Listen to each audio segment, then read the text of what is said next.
আচ্ছা, আপনি কি জানেন শ্রীগুরু সঙ্গের প্রত্যেক শিষ্য শিষ্যাদের গলায় রুদ্রাক্ষ ধারণ করা থাকে?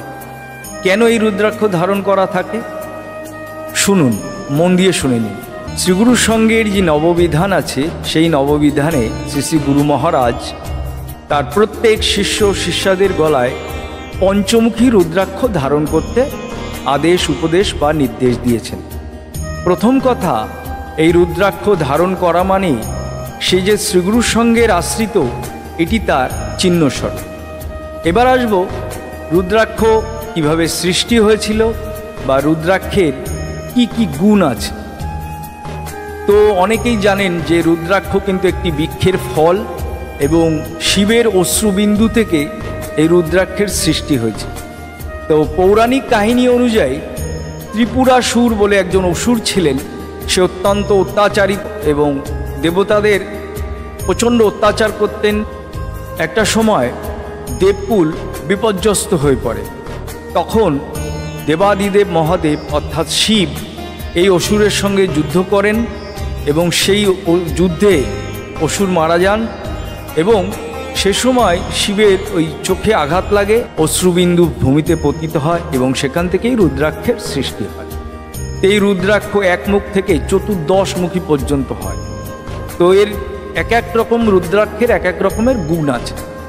কিন্তু শ্রী শ্রী গুরু মহারাজ কেন পঞ্চমুখী রুদ্রাক্ষ তার প্রত্যেক শিষ্য শিষ্যাদের গলায় ধারণ করতে বললেন? তো বর্তমানে কলিকাল চলছে। এই কলিতে মানুষ বিভিন্ন রকমের পাপ করছে, অখাদ্য খাচ্ছে, তারপরে অবৈধ কাজকর্ম করছে, মিথ্যে বলছে, মানুষকে ঠকাচ্ছে।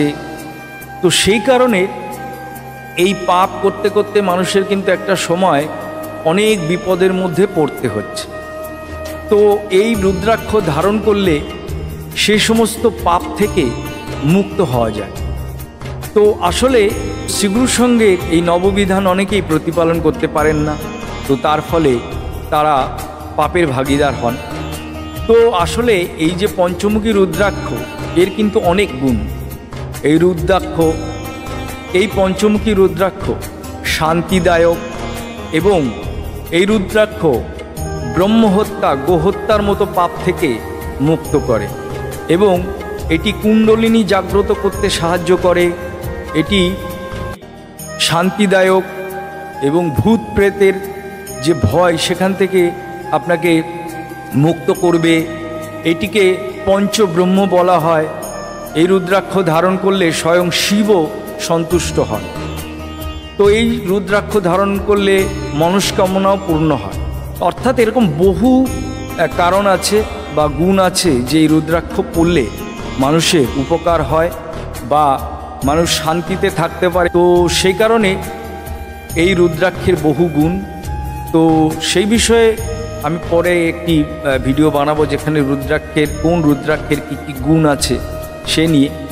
তো এই যে পঞ্চমুখী রুদ্রাক্ষ, এই রুদ্রাক্ষ যদি ধারণ না করা হয়, গুরুদেবের আদেশ নির্দেশ কিন্তু পালন করা হবে না।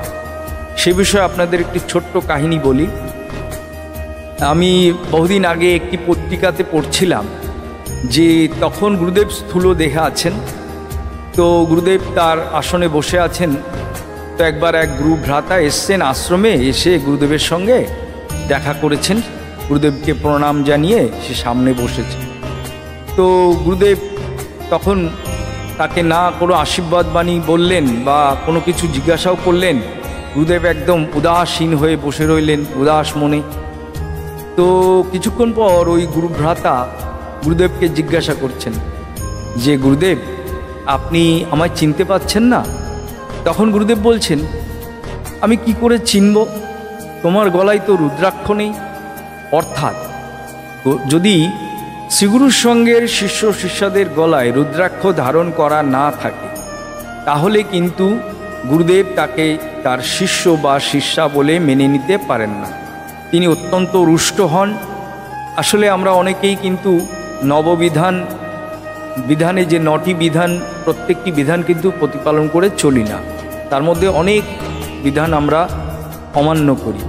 তো কিন্তু গুরুদেবের আশীর্বাদ পেতে হলে, গুরুদেবের ভালোবাসা পেতে হলে, গুরুদেবের শিষ্য হতে হলে কিন্তু এই রুদ্রাক্ষ পড়তেই হবে।